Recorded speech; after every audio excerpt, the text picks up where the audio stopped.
Thank you, Dr. Veer Singh, Deputy Governor.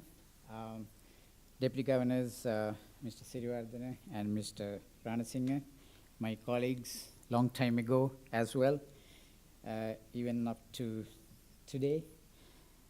Let me first thank my colleagues who asked me to do a public lecture long time ago. In fact, maybe starting from a couple of years ago.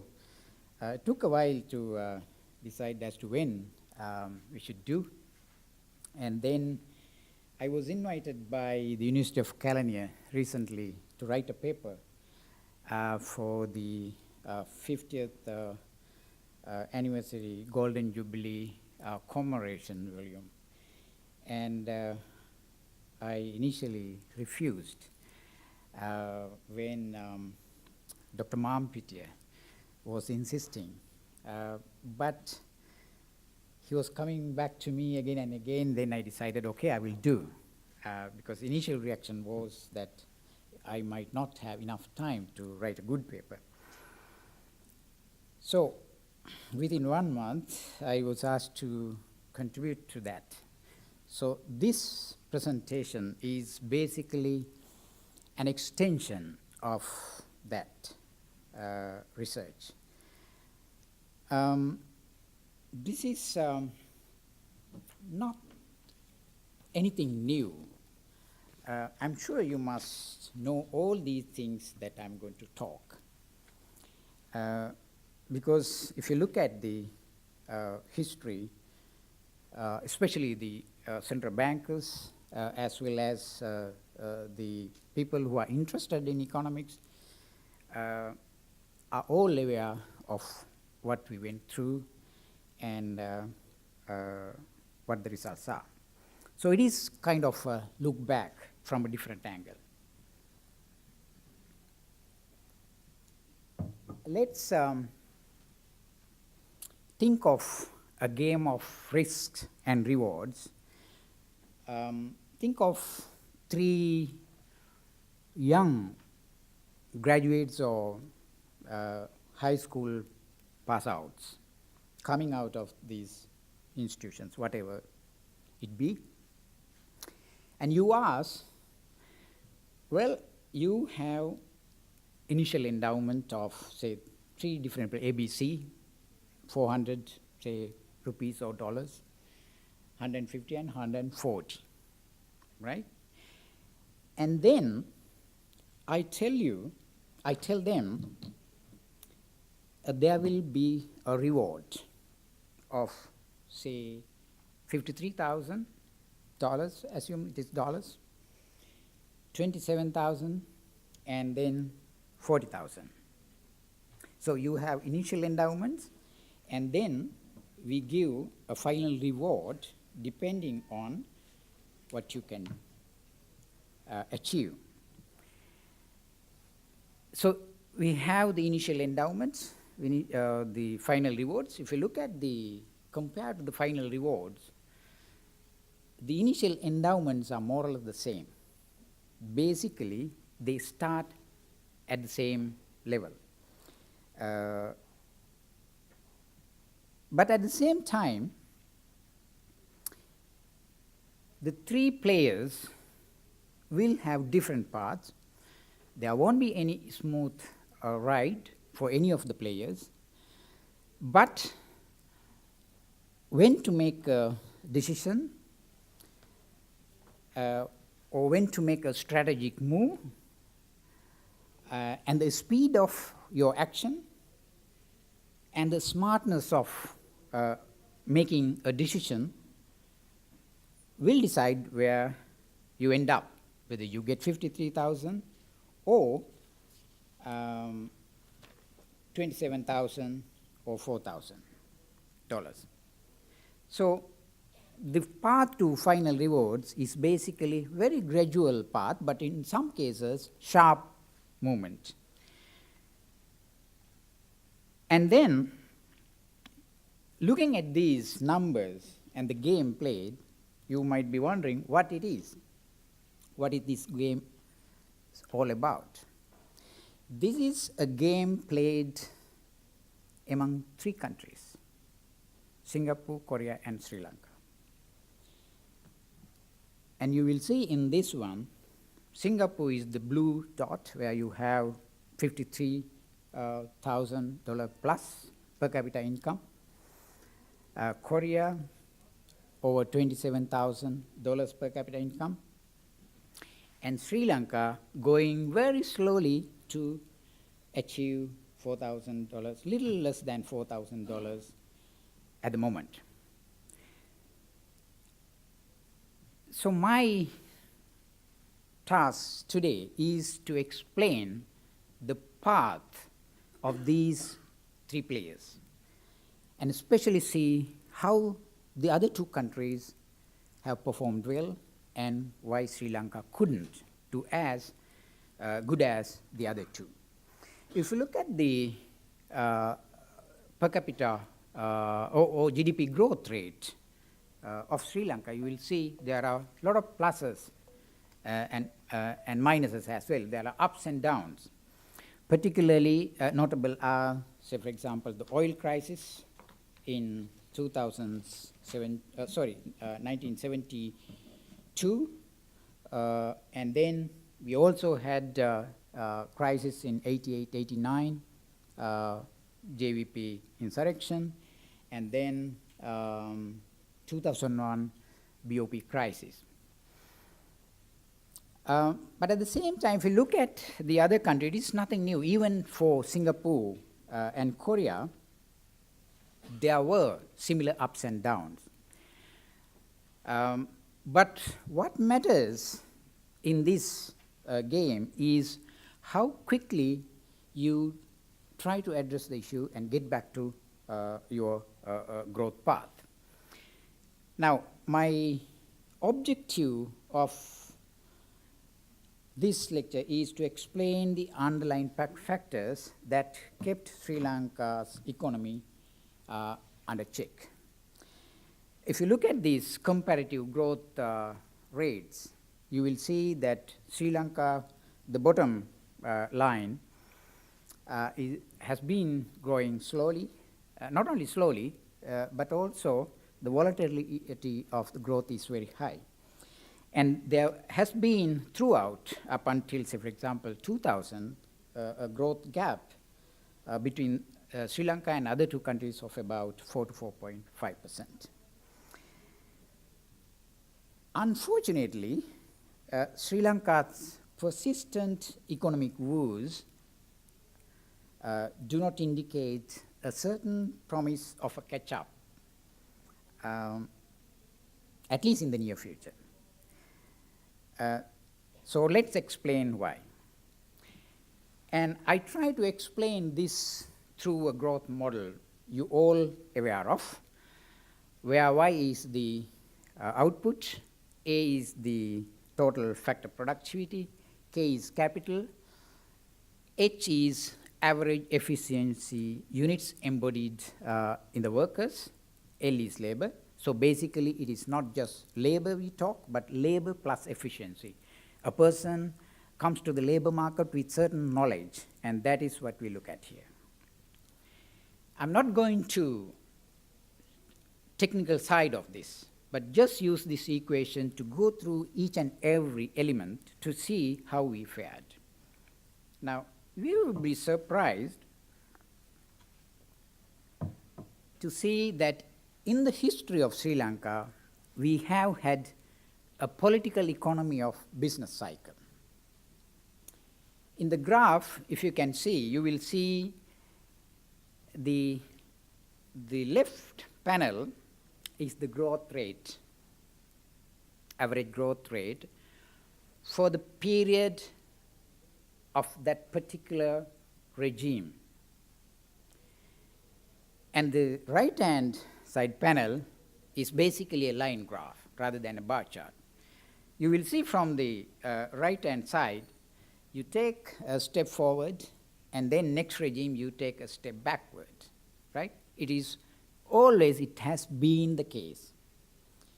And when the country is run by center-left government, the growth rate comes down. If it is center-right, more market-oriented, more private sector-led, then the economy moves a little bit higher. And unfortunately, the more inward-looking policies we have, the growth rate is low, averaging about 4.1%. Outward-looking policies almost 5%, but the latter part will reflect that if we have a coalition government where the president is from one party and the prime minister and the government is from another, the growth rate comes down to 3%, 3.2%. And we have seen it during the mid-90s as well as even in the current regime. Now, one thing that is different from Sri Lanka and worked well for both Singapore and Korea is that their ideological commitment to maintaining a capitalistic economy in which private sector played a critical role. I will come back to that in a while in detail. But let's go through each of the components of that growth equation. Let's look at the capital of that equation. Usually we use the gross capital formation as a percentage of GDP, and you see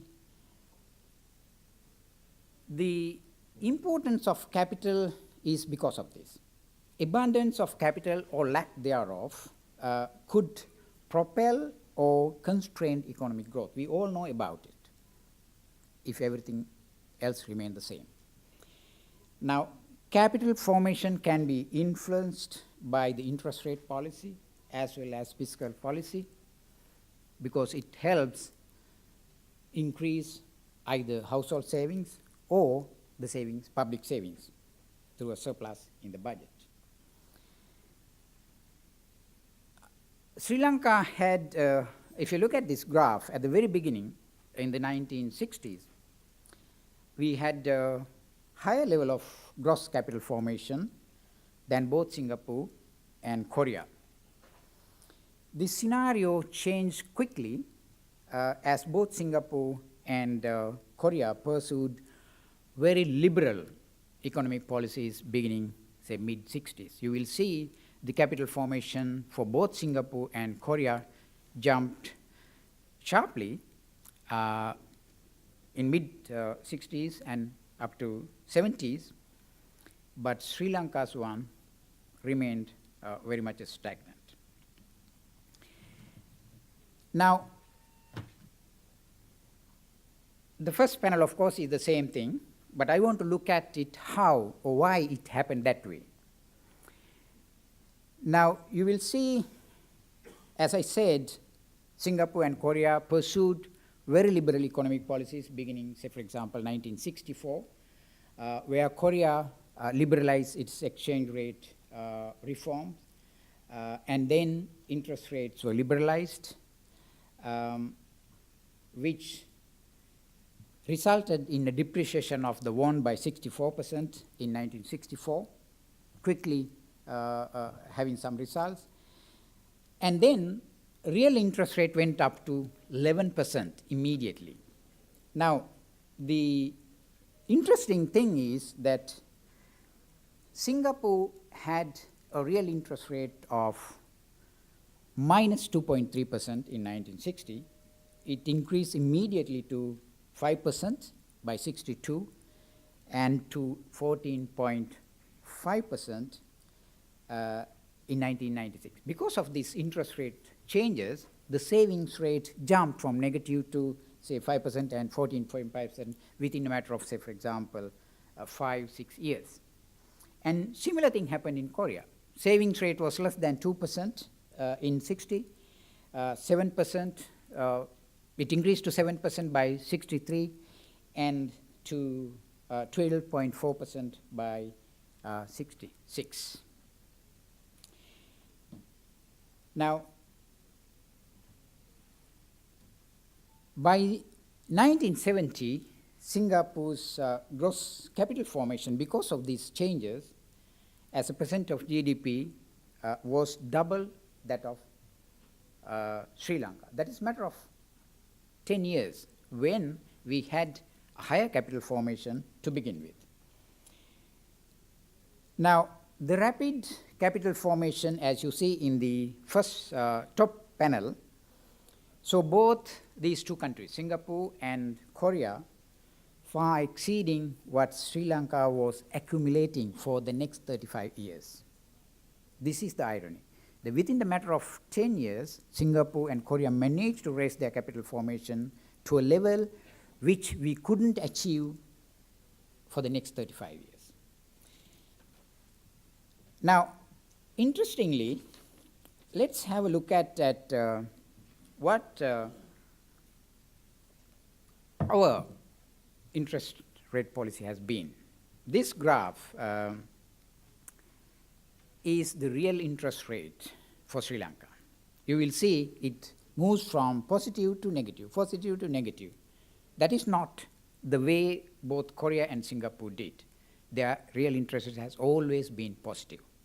Now, what happens, or the implication of this fluctuating interest rate, which also goes down to negative levels, is that it can have a negative impact on household savings.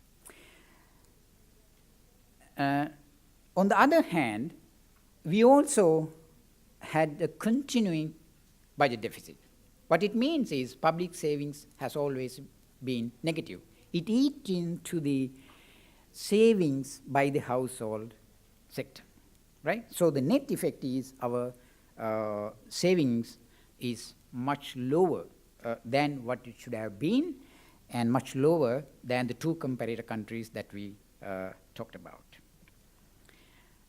Now, you will see in this graph that there has been a huge gap between the savings rate and also capital formation among these three countries. Sri Lanka is always at the bottom. One thing that we can notice from examples is that the capital formation by both Singapore and Korea has been met through domestic savings, right? And in fact, some of the countries, at least Singapore, they had surplus, which they could invest outside their country. But on the other hand, Sri Lanka relied heavily on foreign borrowing. So what it means is, while return on capital remained within Singapore and Korea, in our case, return always goes out of the country. Throughout the history since independence, except a couple of years, Sri Lanka relied heavily on foreign borrowings to finance the capital formation. So, the overall message out of this capital formation is that continued fiscal deficits had a negative impact on our savings through its influence on interest rates, as well as direct impact on negative savings.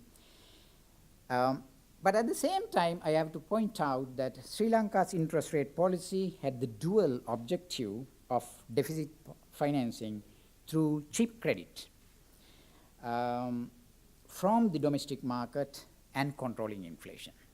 So the central bank's interest rate policy is not purely targeting controlling inflation.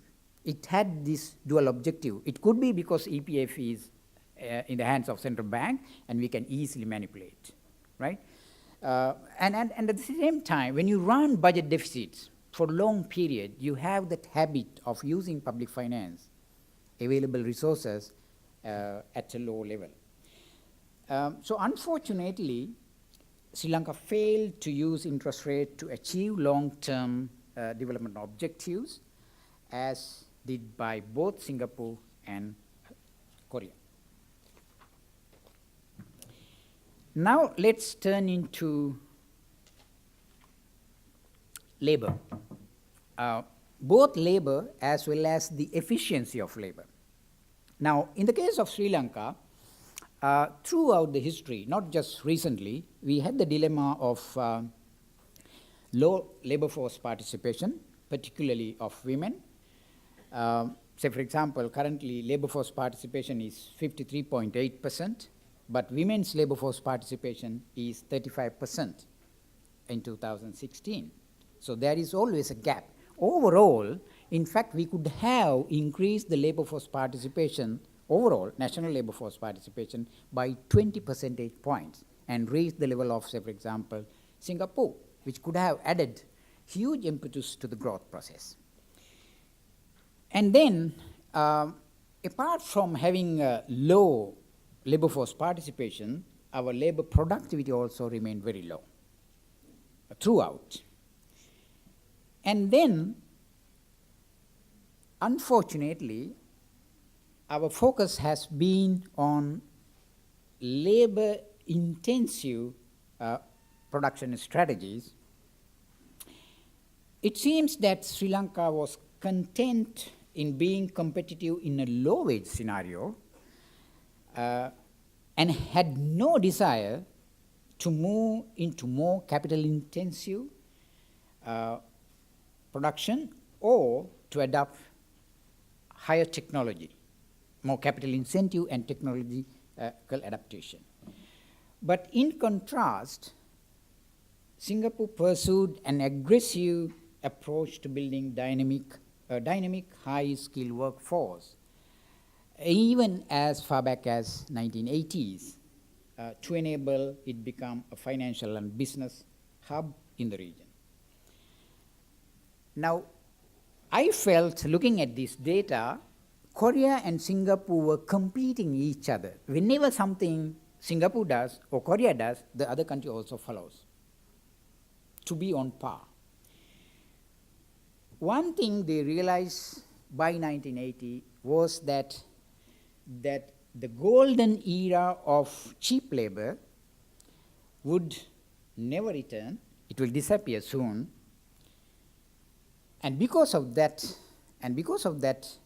understanding, both Singapore and Korea shifted its export patterns from low or labor intensive to capital intensive production strategies. But we remained at the lower end of the labor market in our production strategy. Sri Lanka's policy has been to keep real wages low throughout, most of the time, in fact. While such a low wage strategy could be beneficial in the short run, it will be, of course, useful given the constraints we have, but it is not a desirable path to achieve long-term development objectives.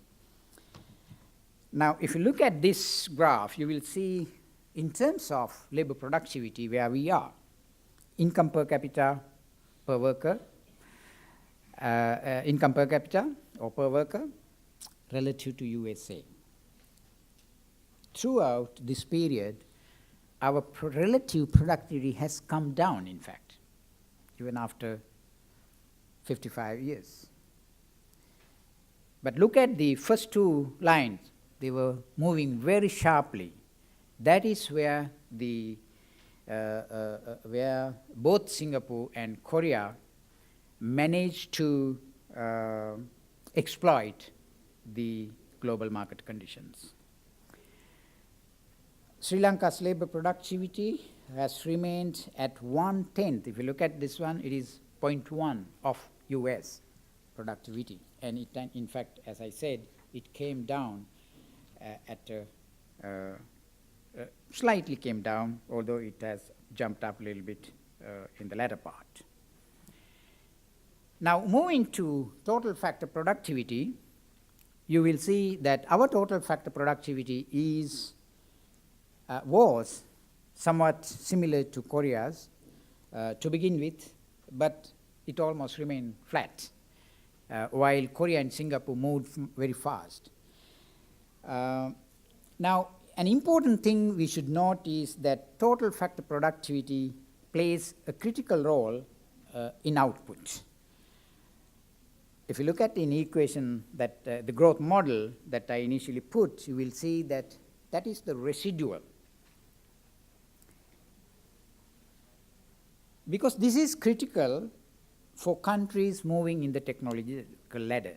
The technology part, innovation part is reflected in the total factor productivity. So if your adaptation to technology or no innovation, the total factor productivity remains stagnant or even can come down. So this is what happened in the case of Sri Lanka. Lack of clear policy direction and commitment in moving in the technology ladder is the problem for Sri Lanka, has been the problem for Sri Lanka. Sri Lanka's response has often been confined to political rhetoric than really implementing them. It can be implemented for 1 year, 2 years, but it has not been consistent throughout. If you go back to the original graph, the business cycle, you will see we take a step forward and take a step backward. Sri Lanka was not fully committed to promote innovation, while Singapore and Korea were aggressive in their approach. You will see the technology transfer was in fact one of the prime consideration of both Singapore and Korea when they promoted FDI, but not Sri Lanka.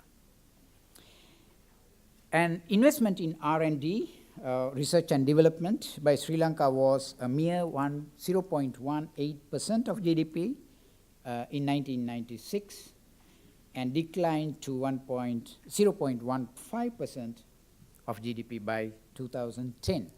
I don't have figures for the last, say, 5-6 years, but that tells the story. But in the case of Singapore and Korea, both had invested heavily in R&D, 1.3 and 2.2% of GDP in 1996, which increased to 2% and 3.4% by 2010. Now, it constrains growth. Whatever the response by both these countries has been the promotion of high technology exports. For example, 40% of manufacturing exports in Sri Lanka, 18% in Korea, and the negligible 0.6% in Sri Lanka in 1990 are high technology exports. So ours is only 0.6%, while it is 40% in Singapore. This is by 1990. And this increased to even higher level, 47% and 27% respectively in Singapore and Korea, but in Sri Lanka it moved up from 0.6 to only 0.9%, respectively by 2014, as is very recently as well.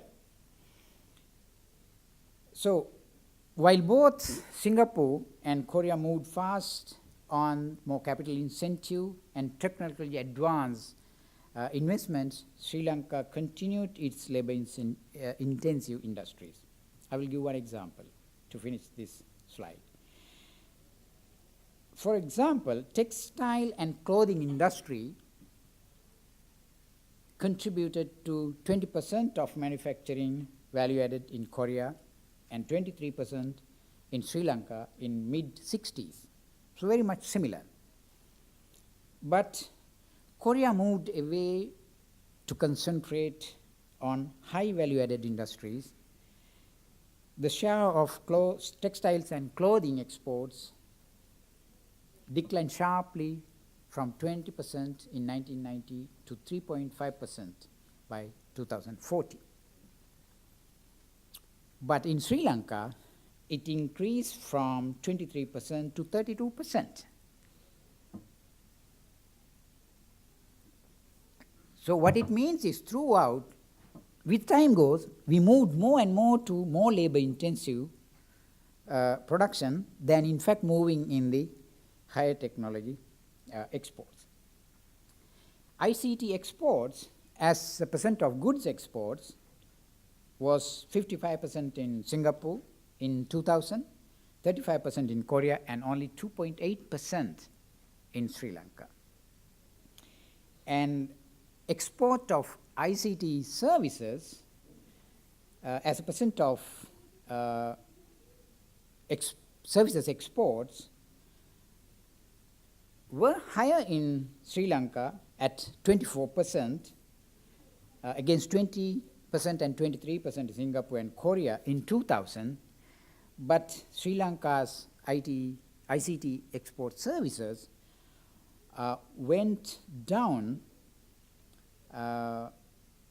sharply to 13%, from 24% to 13%, whereas both Korea and Singapore increased it sharply, and Korea maintained at the same level. Singapore increased it to 27%. So you will see the production pattern as well as export patterns of Sri Lanka in this period. Now,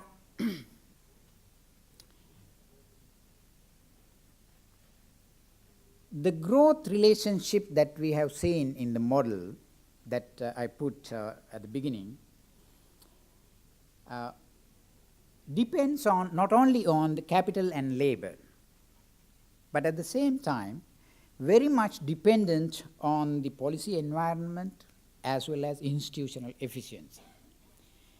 Now, this is what matters, especially if a country wants to move in the technological ladder, especially in the total factor productivity side. The efficiency and the technological innovation matters very much. Overall macroeconomic conditions also influence growth and effective use of production inputs. Now, Singapore has been very successful in controlling inflation. I'm just talking about, say, for example, macroeconomic conditions as an example, as reflected in this graph. You will see the trend lines, sharp declines in inflation in both Singapore and Korea. In Sri Lanka also it has been declining, but slowly. But what it means also is that rate has been high most of the period during the period that we discussed. Now, in terms of fiscal policy, one thing I have noticed is that we have a high total tax rates than both Singapore and Korea. Ours is more than 56%, Singapore's is 26%, and Korea 36% in 2005. And we managed to, we tried to keep it at that high level throughout. But in Singapore, it came down from 26% to 18%. It reduced by 30%, and in Korea, it declined by 10%. Today, with a total tax rate of 18%, Singapore is an attractive destination for private investment. Net inflow of 22% of GDP in 2015. But in contrast, Sri Lanka received only 0.8% of GDP with a net outflow of $627 million. Now, even with this high tax rate, we have a low tax revenue, and budget deficits continued in most of the years. I can't remember throughout, but most of the years. Now, these high tax rates, along with weak tax administration, could have triggered a reduction in tax revenue. Some argue that, no, our tax rate is low. No, if you look at the total tax rate, it is still very high, 56%. And our tax revenue has come down from 19% of GDP in 1990 to 10% in 2015. I see, from looking at from other countries as well, especially in African countries, whenever there is an economy which is still growing, doesn't matter whether it is small or high, But if your revenue is low or declining, that means leakages are very high. There is huge leakages, especially through corruption. These are the symptoms of widespread corruption.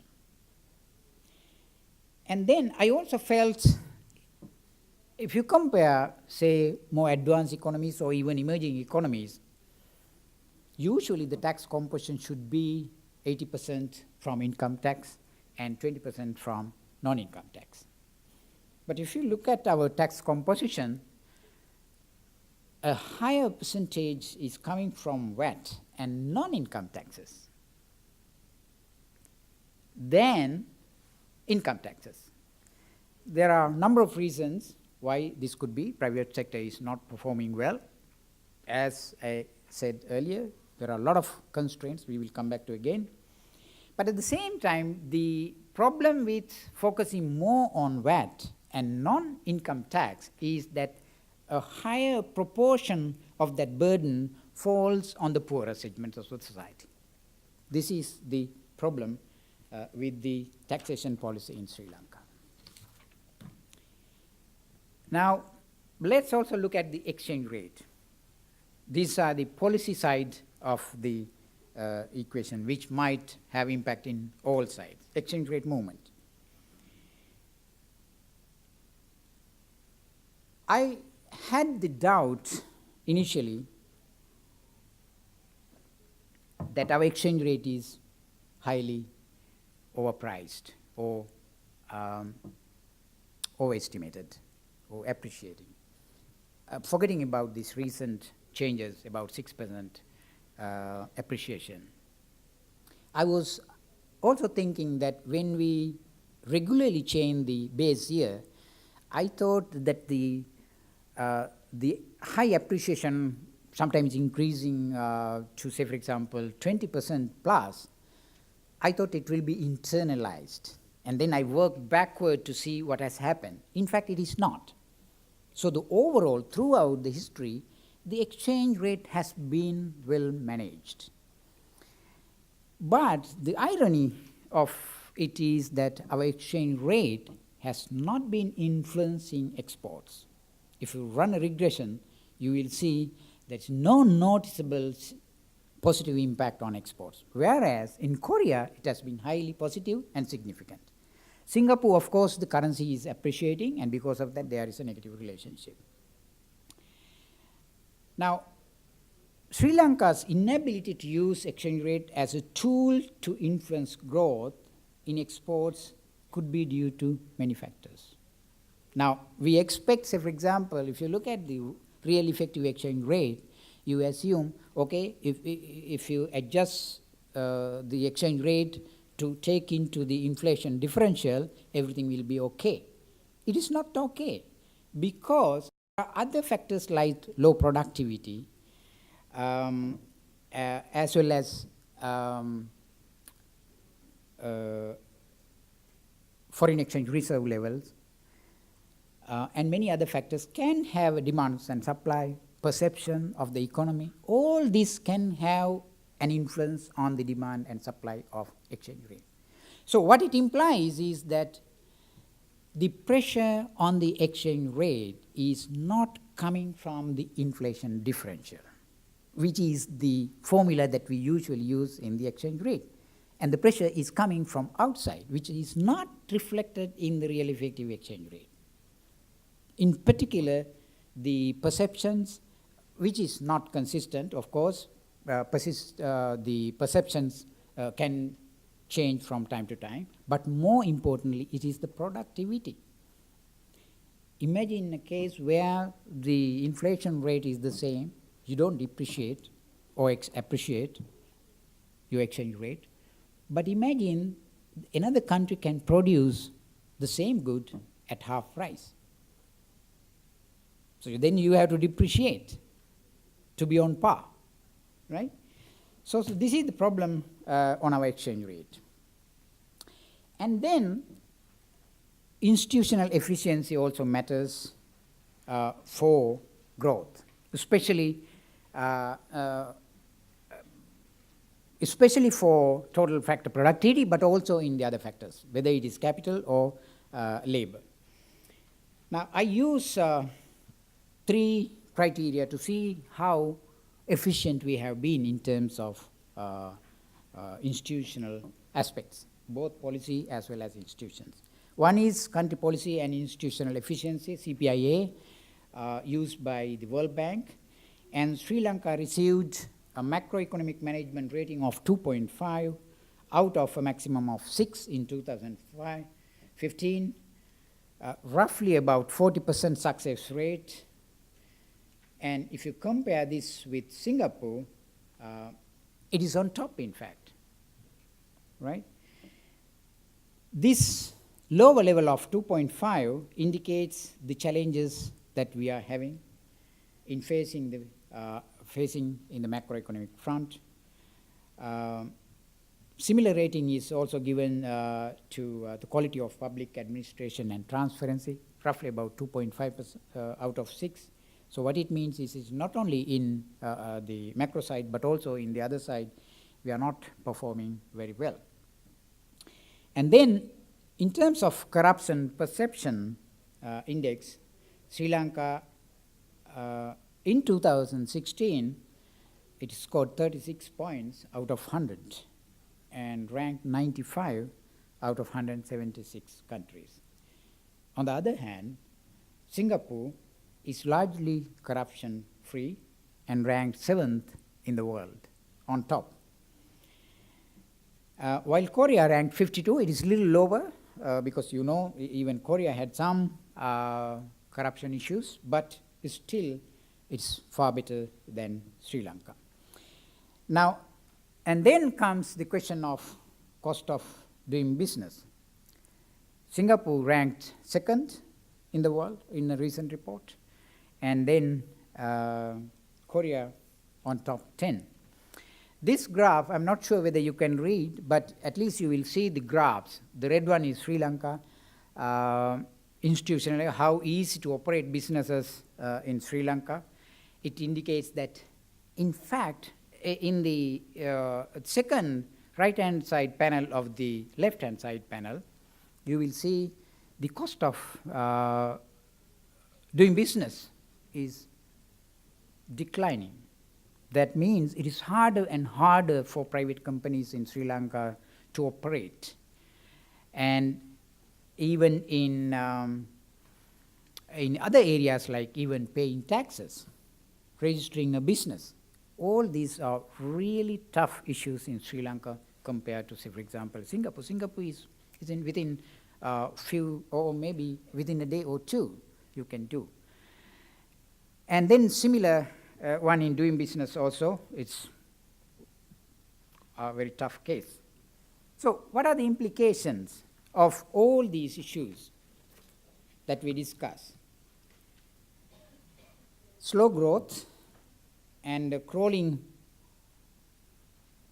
GDP per capita, 1% growth in income of the average person if you look at the household income surveys. Revenue, one of the lowest in the world in terms of percent of GDP.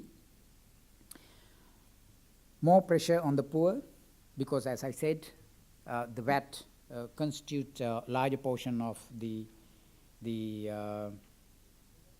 tax revenue. And our revenue is just enough to pay debt service, plus 43% of your tax, your wages. What it means is more than half of the wages and everything else is paid through borrowing. It's not different from Zimbabwe though. And what it means is when you borrow, continuously borrow, you tend to accumulate debt, higher level of debt, which is the problem we have today. And it also constrains investment and development. There is another side of the story. Do all these imply that the window of opportunity closed for Sri Lanka? This is the question I have. I feel there is still a window of opportunity, roughly about 10-15 years, if, say, for example, we can get things right during the next, say, 10-15 years. Otherwise, things will get complicated. And mind you, there are new challenges coming on our way. You all know that Sri Lanka is a rapidly aging society. What it means is, if the dependence ratio is increasing day by day, you have to take care of your parents. One person has to take care of, say, 2 parents initially and maybe 4 parents later on. So that can add pressure, especially when you don't have a system that prepares for you for that welfare system. Now, very briefly, what can be done? Looking at the first few graphs that I showed you, I felt that we need to change in our ideologies. We need to have a common bipartisan approach to development with a long-term vision as well as broader agreements on roles and responsibilities of key players. In particular, I felt it is better and more useful to use efficiency gains and overall welfare benefits in deciding what role the government should do and what role the private sector should have. If the government can do it better, go ahead. But if the government cannot do it more efficiently than the private sector, I think it is better to leave it to the private sector, of course taking also into account the welfare benefits of the public policies. And then, while facilitating their role in the economy, states should use tax policies and rules and regulations efficiently to maximize the gains from the private sector rather than constraining their progress. Again, in terms of policy direction, we need to ensure coherence and consistency of policies to give clear signals to the market participants, both domestic and foreign.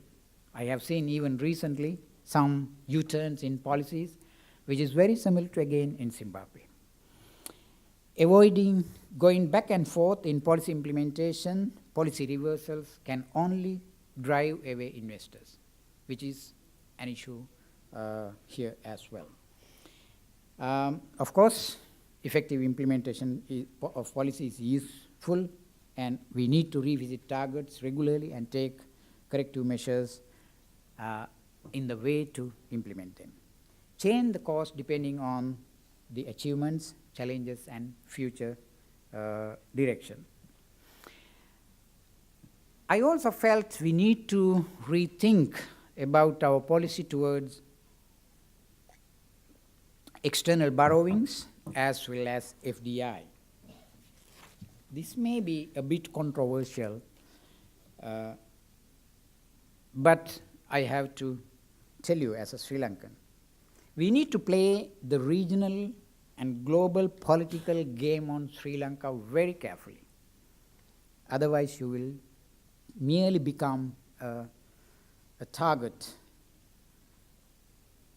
in this process, and you might lose in the long run.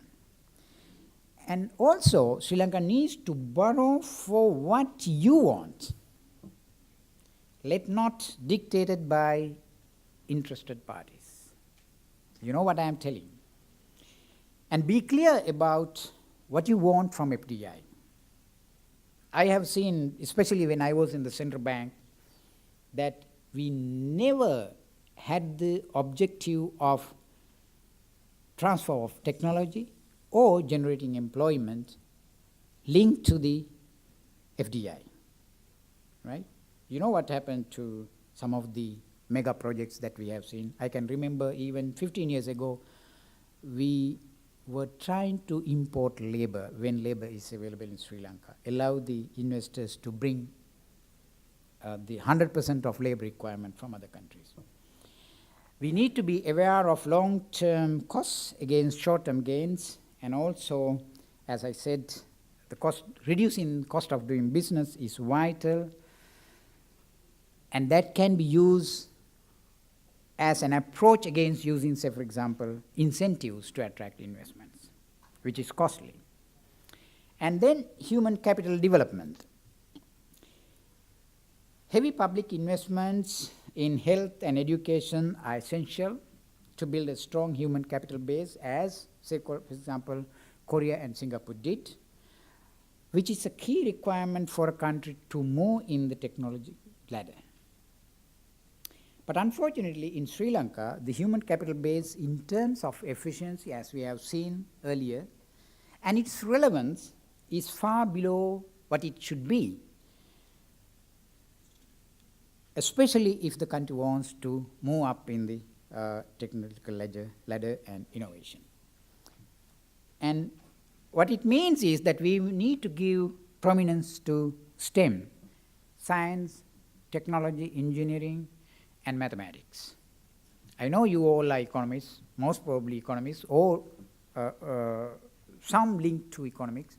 That may be the reason why you came here. But our focus should be on the more critical ones, which can have a greater impact on innovation, which is not happening. What it means is we need to overhaul the education system with a greater focus on these key areas. And also use meritocracy for employment in the public service and use a risk-reward system for career development, rather than dictated by political objectives and nepotism. Encourage labor force participation by women, we discussed earlier, and that is vital if, say, for example, if Sri Lanka is to gain from the labor force alone. Even without looking at the efficiency, you can have an additional 20% of improvement in the labor force. If you address some of the concerns, especially the women have, in terms of taking their children to school, safety of their children, and also some transport issues, among many others. And then technological adaptation and innovation. We need to have a deliberate policy towards moving up in the technological ladder. We need to develop skills, invest in ICT, invest in research and development, and also quality controls and standards should be in place to facilitate these processes. As I said, we need to link technology transfer to foreign investments. We also need to strengthen public institutions to facilitate this process. We discussed a little bit about these prices, including exchange rate, and what it means is getting prices right is very important to exploit the conditions you have. What it means is that we need to create an economic environment conducive to efficient resource utilization through getting prices right, which should reflect the resource scarcity, long-term development objectives, and revisiting some of the policies, like whether you want to subsidize everybody across the board or whether you should have a direct transfer in a targeted way.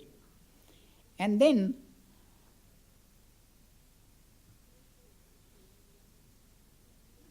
we need to look at the net economic and social benefits and stability. Taking that into account, say, for example, if in this environment some fall behind, you have to have some safety nets, social benefits mechanism to take care of them. And then we already discussed about addressing corruption and also improving macro fundamentals. Recent, of course, years we have seen some improvement in these areas, but as you have seen throughout this history, we can do a couple of years very well, but then you go back to square one. That is what we need to avoid. We all know transparency and accountability is very critical in terms of encouraging the uh, investments, in particular the private sector, both domestic and foreign, which includes transparency in public procurement, contract negotiations, and even policy making. And then, whenever you need to have serious policies in place, have a dialogue with the people. People will agree if they see that there is benefit either now or in the long run. Information asymmetry can also have a negative impact on economic growth, so that has to be addressed. And then accountability issues, including rule of law, anti-corruption measures, and regulatory oversight. In some areas we are doing well, but the issue comes whether we can continue improving it and continually engage in that process throughout, not just few years, as we have seen throughout our history. Thank you very much.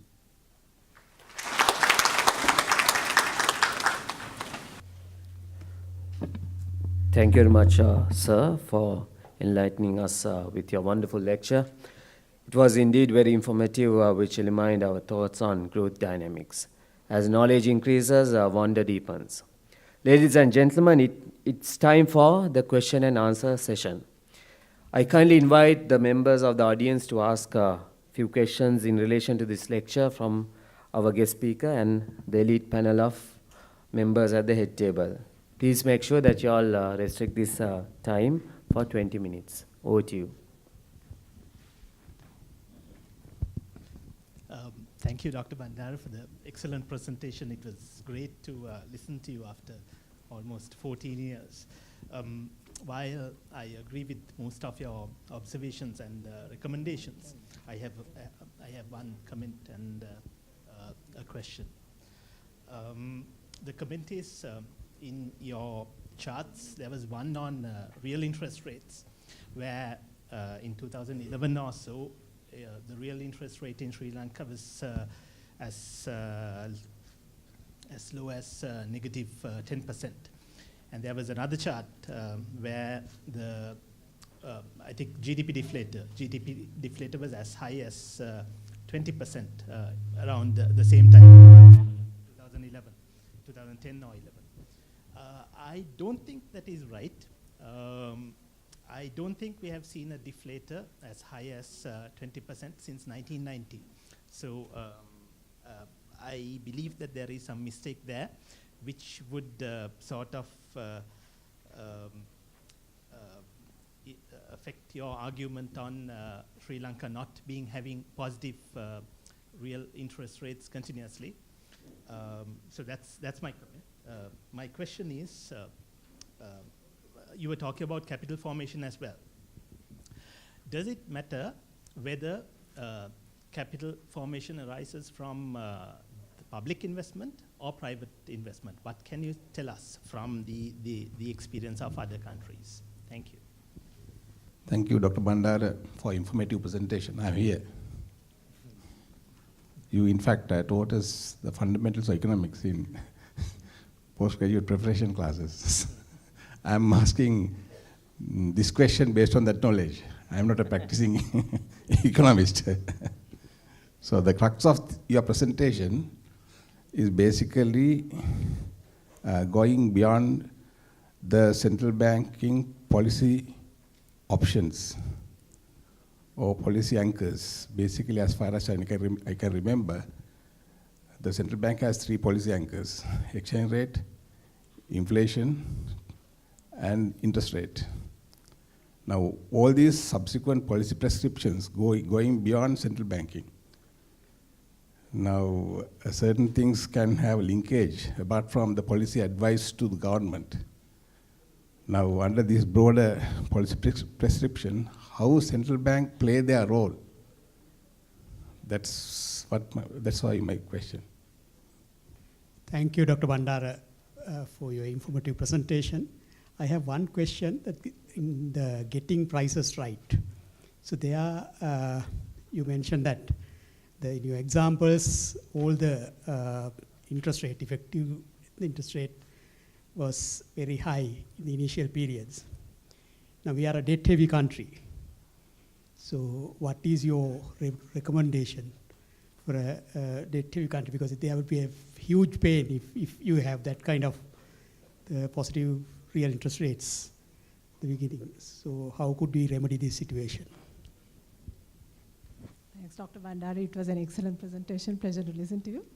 Just one question. If you were to pick, say, a couple of industries with high potential which could be promoted, where we can bring in technology, as you said, which we haven't done. You said we are continue to focus on the garment industry. Which industries do you think have potential to promote in Sri Lanka? Can you tell us how to introduce this meritocracy to the public service sector in Sri Lanka? Briefly. Thank you. I think there are a lot of questions. Let me also ask one question, then we'll give Dr. Bandara an opportunity there, because my question is related to what Chandranath asked also in a different way, where the the first part of the presentation kind of giving us impression that the maintaining high real interest rates is one of the reasons why these two countries had accumulated savings. So I think, as we all know, the central bankers, real interest rate is obviously a function of whether we have a tightening multiple cycle or easing cycle. So it's basically more related to the monetary policy cycles rather than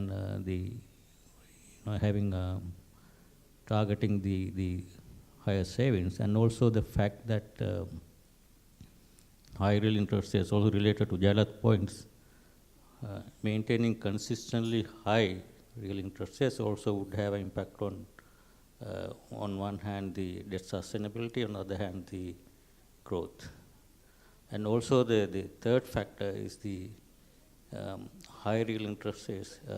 Obviously, if we can work both ways, high real interest rates could encourage savings, but in countries like Sri Lanka, where the public sector has a major role in the economy as one of the large active participants, for example, not only the government but state and enterprises are less responsive to interest rates, then the interest rate channel to promote the savings would also be less effective. So then how do you balance all these things and maintain reasonably high interest rates to promote? And also final one is related to the same thing, is whether the causation between savings to higher growth or whether whether it's a lot of other two countries have been a lot of other things also.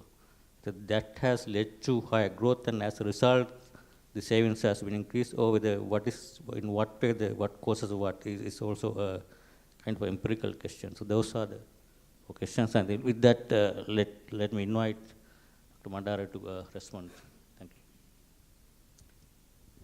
you. Thank you for all these questions. Very interesting and stimulating questions.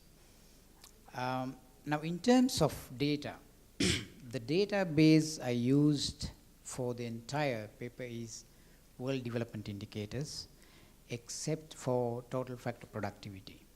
Now, remember one thing, when the World Bank publishes, or even the UN publishes data for the entire set of countries, it might standardize.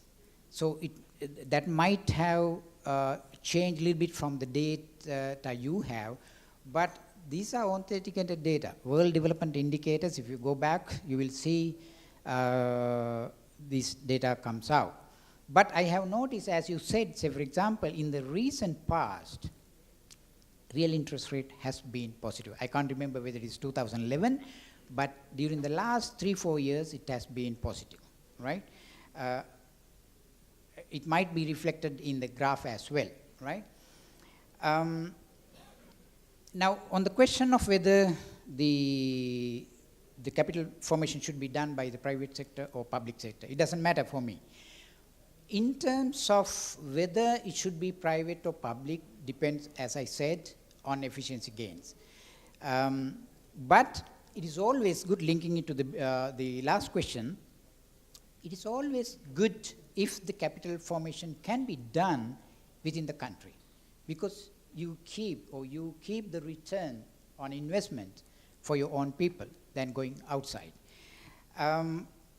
But don't look at any of these questions or the policies that require to answer these in isolation.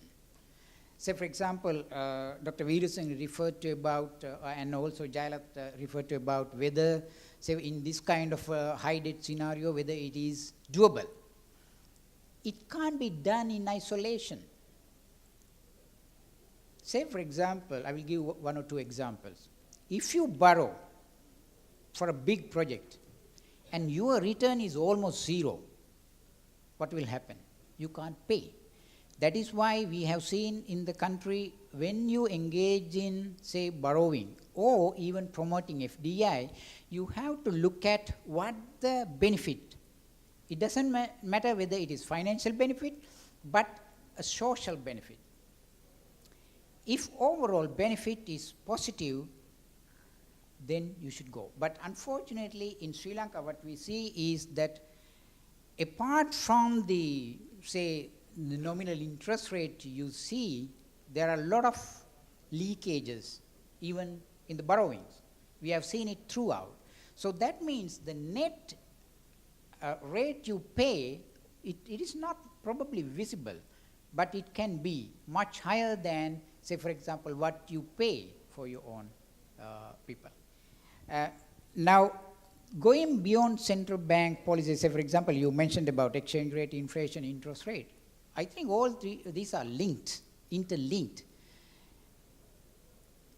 Now, we had the habit of, say, daily changing the exchange rate announced by 9 o'clock. Is that the way we should go? Or whether we should stick on to, say, for example, controlling inflation. Now you have flexible targeting of, that's a good strategy, but keep on to that one.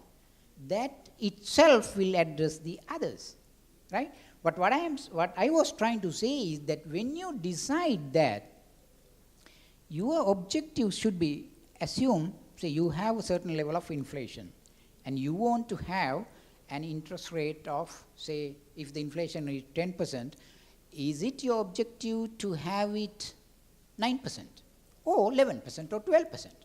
My suggestion is always we need to have a real interest rate of about 2 to 3%. Initially, it will be costly. As I said, everything else has to go in line with those policies. Everything has to be consistent on the same path. Otherwise, it will be, not only it is costly, it won't be able to complete because all other pressures will come. That is what happened to the exchange rate currently. It is not because of it is overvalued unduly, but because of the perceptions and also the pressure coming out of other areas, right? So my suggestion to you is focus on the inflation rate, but with the objective of maintaining a real interest rate in your mind. And then you talked about, we briefly addressed getting prices right. It relates to prices, it relates interest rate, exchange rate, it relates to prices of all commodities as well. I always had the feeling that, say, you subsidize fuel. Why a central bank should be given a fuel subsidy indirectly? Or should we set the prices at a market level? It is difficult. Practically, it is difficult, but it is doable. If, say, for example, we can set the prices at the market rate, but you target who are the people who can be affected. Can you transfer directly? I'm going beyond, say, for example, the status quo, or we need to think a little bit outside the box as well. Because I always felt that in terms of not getting prices right, we are subsidizing the rich against the poor people. right? That is what I have been noticing. And then you mentioned about if you can bring a couple of high-tech industries, I think we need to move beyond textiles. Because usually there may be high-tech textiles as well. I'm talking about more general textile manufacturing firms which are even struggling, right? In theory, we have textile industry just before takeoff, right? Just to help industrial takeoff, which is not happening in Sri Lanka. But if you want to focus on few industries, you need to look at what your strengths, but not necessarily confining to your own strengths, but looking beyond, say, 20, 30 years as to what we can do with the labor force we have, and also transforming the labor force to get there, right? Lee Kuan Yew wanted to have its own supply of clean drinking water because they were dependent, even at the time of independence, from Malaysia. And then he called the engineer and he told, sir, this is highly toxic because you know Singapore has a river. And they wanted to use that water for drinking. And this engineer said, so this is highly toxic. We can't even get into there. And you know what he said? The technology will come. You start now. And today, if you go, there are 14 reservoirs which collect all the rainwater, and they are supplying even technology that cleans up even seawater, right? That is how we need to think, thinking beyond what you have now, but at the same time, looking at the labor force, I always felt the medical profession, medical science, is far more advanced in Sri Lanka than most of the areas. So anything that relates to medical tourism, pharmaceutical, I'm not saying the medical research is at that advanced stage, but we can easily get there because we already have the basic infrastructure in terms of human resources, right? That is one area. And at the same time, financial market.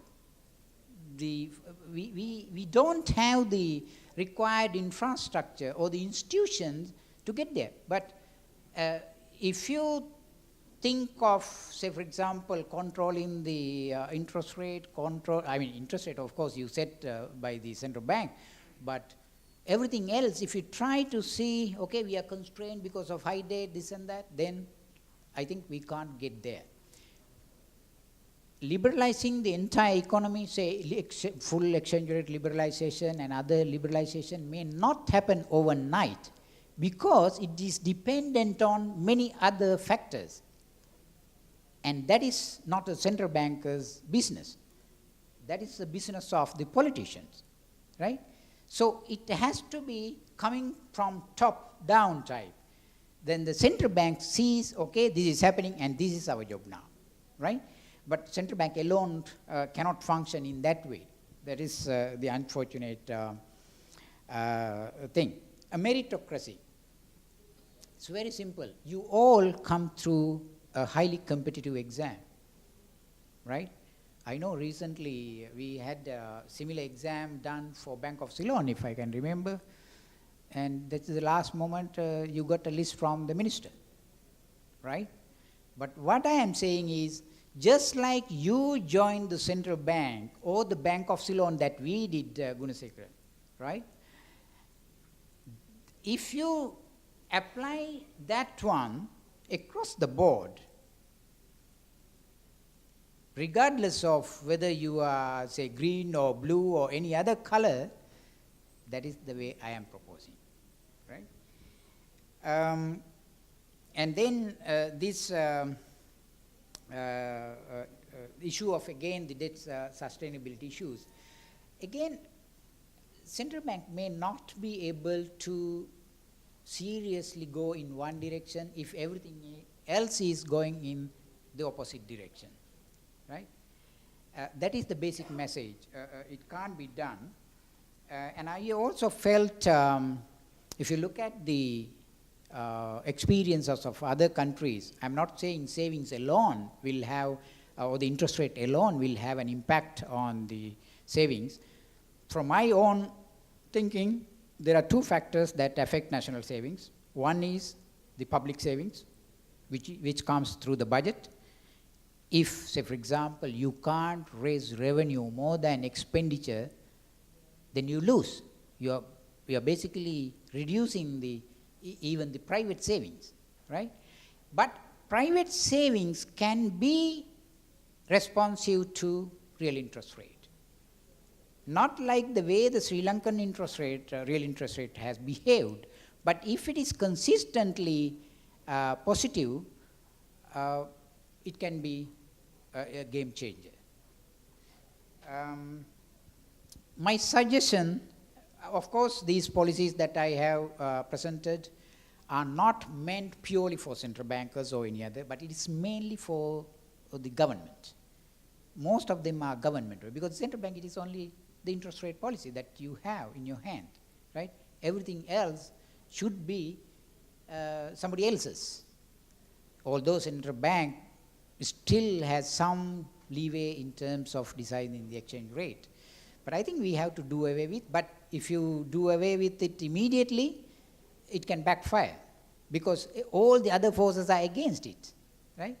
So it has to be a very holistic approach that Sri Lanka has to address all these issues, whether it is maintaining macro stability or improving the doing business. Why, say for example, after winning the war, the cost of doing business index is going down gradually. Day by day, it is constraining the private investor. But I thought the private sector should be the engine of growth. It is not the case in Sri Lanka, right? So, thank you.